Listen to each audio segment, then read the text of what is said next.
Okay, good morning, good evening, good afternoon, class, whenever you're watching this.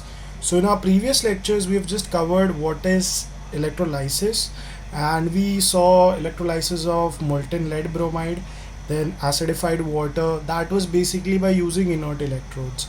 Further, we saw electrolysis of copper sulfate solution by using the active electrodes.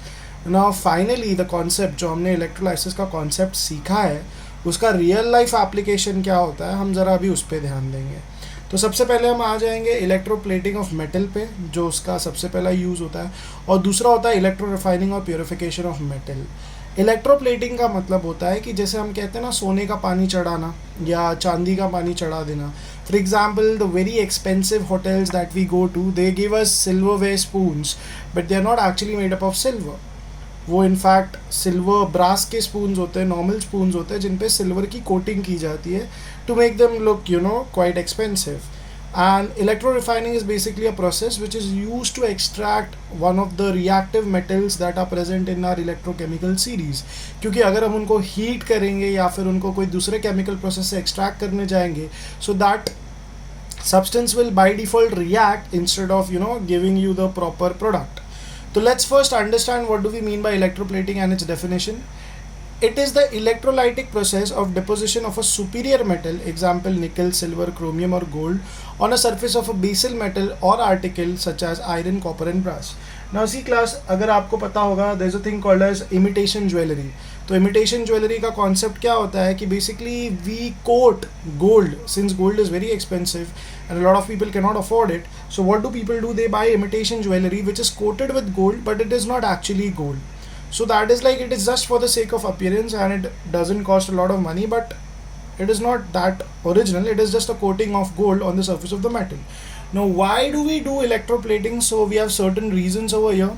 Electroplating का सबसे पहला कारण क्या होता है? Prevents corrosion और rusting of base metal iron plated with निकल और chromium. So if you would observe, जैसे कि रॉयल एनफील्ड की जो बुलेट्स होती हैं, उनका जो क्रोम वर्क होता है, that is basically most of the metallic part is covered with chromium. Okay, they are not made up of chrome, it is covered with chromium. तो क्रोमियम का होने से एडवांटेज क्या हो जाता है? तो हम यहाँ पे एकदम अच्छे तरीके से अगर देखें, I will just give an example. Suppose I have this substance over here, I have this substance over here which is like the active metal. ठीक है, ये मेरा एक्टिव मेटल है। अब मुझे पता है ये मेरा एक्टिव मेटल रस्ट हो सकता है, तो इसको रस्टिंग से बचाने के लिए मैं क्या करूँगा, इसके ऊपर एक सुपीरियर मेटल की कोटिंग कर दूंगा। ठीक है, I just coated the metal with a superior coating.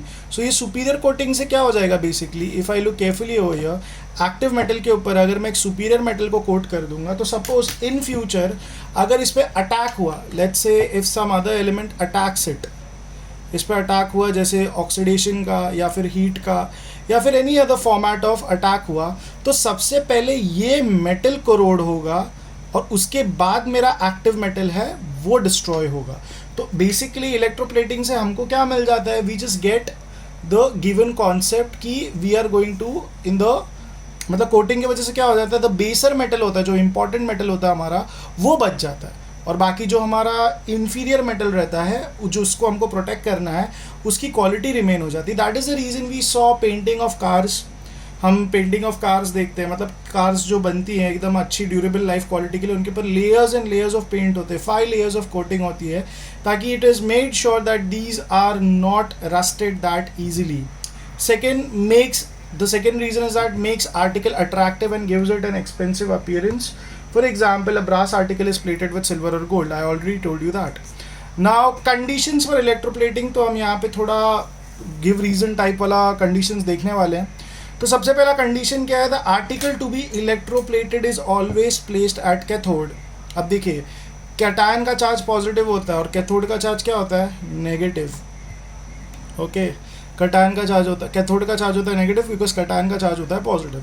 तो during electrolytic reaction the metal is always deposited at cathode by gain of electrons. आप समझ रहे हैं? हमने जो आर्टिकल जिसको इलेक्ट्रोप्लेट करना है उसको हम कैथोड पे क्यों रख रहे हैं? बिकॉज इलेक्ट्रोलाइटिक रिएक्शन में metal is always deposited at cathode by gain of electrons. हम ये सारी चीज़ें एक डायग्रामेटिक रिप्रेजेंटेशन पे काफ़ी अच्छे तरीके से देखेंगे, but just for now your sake we are just looking into the condition and reasoning and then we'll jump into the diagram. Second condition क्या बोलता है, the metal to be placed on the article is always made at the anode, it has to be replace periodically. तो मतलब जिस metal को हमको coat करवाना है, सपोज अगर ये मेरी पेंसिल है, ये पेंसिल आप देख रहे हो, तो यहाँ पे ये जो वाइट कलर है that is the inner coat, मतलब ये प्योर मेटल है, और ये बाहर पे जो कोट लगा है पेंट का that is basically like the electroplated metal जो उसको मुझे कोट करना है। तो मैंने यहाँ पे क्या लिखा था, metal to be plated on the article, मतलब जिस मेटल को मैं उस आर्टिकल पे प्लेस करूंगा is always made to be set at the anode, it has to be replace periodically. उसके पीछे रीजन क्या है, the metal anode continuously dissolves as ions, मतलब जो मेटल एनोड पे रहेगा वो कंटिन्यूसली अपने आयंस प्रोड्यूस करेगा, एंड जिसकी वजह से वो पीरियोडिकली सोल्यूशन में ऐड होते जाएगा और विद टाइम उसका साइज कम होते जाएगा, इसलिए हमें उसको रिप्लेस भी करना पड़ता है। So that is the given reason. Okay, third condition जो हमारी कहती है, the electrolyte must contain ions of the metal used for plating on the article. Example, metal to be electroplated with silver must contain ions of the metal silver. मतलब मैं आपसे ये कहने की क्या कोशिश कर रहे हैं कि जिस मेटल की कोटिंग होगी हमारे आर्टिकल पे, वही मेटल हमारा इलेक्ट्रोलाइटिक सोल्यूशन में होना चाहिए। That is what they are trying to say. Okay, अब इसके पीछे का रीजन क्या है, the electrolyte dissociates into the ions of the metal which migrate toward the cathode and are deposited as neutral metallic atoms at the cathode. इसका मतलब क्या हो रहा है कि जो सपोज हमारे पास यहाँ पे 1 सेकेंड, मेरा बोलने का मतलब ये है क्लास कि अगर मेरे पास एक बीकर है और उस बीकर में मेरे पास एक कैथोड है और एक एनोड है, ठीक है, तो कैथोड पे चार्ज क्या होता है, नेगेटिव, एनोड पे चार्ज क्या होता है, पॉजिटिव। ठीक है, अब ये नेगेटिव पॉजिटिव चार्जेस से आपको एक चीज़ क्या ध्यान देनी है कि अगर, अब देखिए हमने प्रीवियस लेक्चर में क्या देखा, मतलब प्रीवियस फॉर्म में क्या देखा। So class continuing with the example here I want to explain to you. अब जैसे कि फॉर एग्जाम्पल यहाँ पे मेरे पास कॉपर के गिवन पार्टिकल्स है और यहाँ पे मेरे पास गोल्ड है और मुझे इस गोल्ड को इस कॉपर पे इलेक्ट्रोप्लेट करना है, तो मैं क्या करता हूँ, एनोड पे that is on the positive terminal मैं गोल्ड का स्लैब रखूँगा, ठीक है, और कॉपर जो है जिस पे मुझे वो कोटिंग करानी है वो मैं उसको नेगेटिव टर्मिनल पे रखूँगा। अब इसके पीछे का रीज़न क्या है मैं आपको समझा देता हूँ। एनोड पे रखे पॉजिटिव टर्मिनल से क्या बनेगा, Au प्लस, ओके, और ऑरम का 2 प्लस होता है, सॉरी 2 पॉजिटिव। तो हम यहाँ पे क्या करेंगे, अब देखिए क्या है, ये डायरेक्टली ट्रांसफ़र तो होगा नहीं, एनोड से वो डायरेक्टली कैथोड पे जंप नहीं करेगा, हमको एक लिक्विड मीडियम चाहिए रहता है जिसको हम क्या बोलते हैं, इलेक्ट्रोलाइट। तो ये इलेक्ट्रोलाइट किसका बनाना चाहिए, it should be made up of the gold solution. तो यहाँ पे क्या होगा, AuSO4, ओके, गोल्ड सल्फेट का एक हमको सोल्यूशन रखना पड़ेगा। कैसे, जो आयन, पॉजिटिव आयन अपना एनोड पे जनरेट होगा वो इस इलेक्ट्रोलाइटिक सोल्यूशन में से ट्रांसफ़र होगा और फाइनली कॉपर पे नेगेटिव चार्ज है, यहाँ पे देखिए इलेक्ट्रॉन्स होंगे ये, because it is connected to the cathode, negative charge है, तो जाके वो Au2 प्लस 2 इलेक्ट्रॉन्स से लेके यहाँ पे चिपकेगा और वो फिर जाके अपनी कोटिंग यहाँ पे प्लेस करेगा। तो ये जो रीज़न था, हमने बोला था कंडीशन कि the electrolyte must contains ions of the metal used for plating on the article. क्यों, क्योंकि गोल्ड यहाँ पे हमने डाल तो दिया लेकिन वो हवा में से ट्रांसफ़र नहीं होगा, उसको ट्रांसफ़र होने के लिए उसके सेम मेटल के इलेक्ट्रोलाइटिक सोल्यूशन का हमको यूज़ करना है। ठीक है, अब हम आ जाते हैं फोर्थ कंडीशन पे class, a low current for a long period of time should be used. Reason क्या है इसके पीछे, हाई करंट, अगर हाई अमाउंट ऑफ करंट हमने पास किया तो the deposition of the metal from the lower current initiates a smooth and firm and uniform long lasting deposition. अगर वही जगह पे हम अगर हायर करंट को यूज़ करेंगे तो उसका वोल्टेज की वजह से क्या होगा, ज़्यादा आयंस प्रोड्यूस होंगे और जिसकी वजह से जो डिस्ट्रीब्यूशन होगा वो क्या हो जाएगा, अनइवन हो जाएगा। इसके लिए हम क्या करते हैं, लो करंट, लो पावर यूज़ करते हैं ताकि वो स्मूथ, फर्म और एकदम अच्छे से डिपॉजिट हो। ओके, एंड फाइनली जो फिफ्थ कंडीशन है वो क्या कहती है कि हमको यहाँ पे instead of using AC current we use DC current, direct current use करते हैं और अल्टरनेटिंग करंट यूज़ नहीं करते। इसके पीछे का रीज़न क्या है, अल्टरनेटिंग करंट कैसे होता है, बैक एंड फोर्थ ट्रैवल करता है, तो आपकी जो कोटिंग है it will cause the alternation and giving it not an effective coating, मतलब एक continuous alteration by the alternating current will not give you an effective coating। और DC current क्या है, directly travels in the uniform motion, मतलब single way में travel करता है। This is AC and this is DC।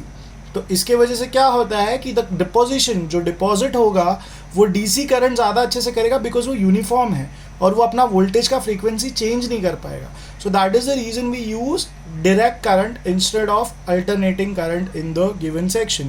So these were all the conditions that we had to understand कि क्यों ऐसा होता है किसी भी इलेक्ट्रो रिफाइनिंग प्रोसेस के जाने के पहले. And now we are going to look into the diagram and study it by the reference of electroplating of nickel and silver that we will basically look into the next chapter. So this was just the theory. मतलब ये हमने यहाँ तक जो देखा है वो theory होता है कि भाई इलेक्ट्रोप्लेटिंग क्या है, इलेक्ट्रो रिफाइनिंग क्या है और कंडीशंस बिफोर इलेक्ट्रोप्लेटिंग, मतलब इलेक्ट्रोप्लेट करने के पहले हमको कैसे कंडीशंस को प्रूव करना है. जो डायग्रामेटिक रिप्रेजेंटेशन मुझे आपको बताना था वो मैंने नीचे आपको ड्रॉ करके बताया कि हमने क्यों, ये रीज़न के पीछे क्या था कि गोल्ड यहाँ पे क्यों प्लेस किया गया है, ओके, कॉपर यहाँ पे क्यों प्लेस किया है, गोल्ड पॉजिटिव स्पेक्ट्रम पे क्यों जाता है एनोड पे, कैथोड पे कॉपर क्यों होता है, बिकॉज गोल्ड के जो आयंस है वो पॉजिटिव है तो उनको अट्रैक्ट करने के लिए, कोट करने के लिए गोल्ड के एटम को 2 इलेक्ट्रॉन्स बोरो करने पड़ेंगे कैथोड पे जाके. और हमको इलेक्ट्रोलाइट भी है वो सेम मेटालिक सोल्यूशन का क्यों बनाना पड़ता है, बिकॉज गोल्ड जो यहाँ पे एनोड में से रिलीज होगा उसको ट्रैवल करने के लिए एक मीडियम चाहिए और वो मीडियम कौन होता है, अपना electrolyte. So with that being said class, thank you for your time and please make sure that you are writing these notes down while preparing the lecture.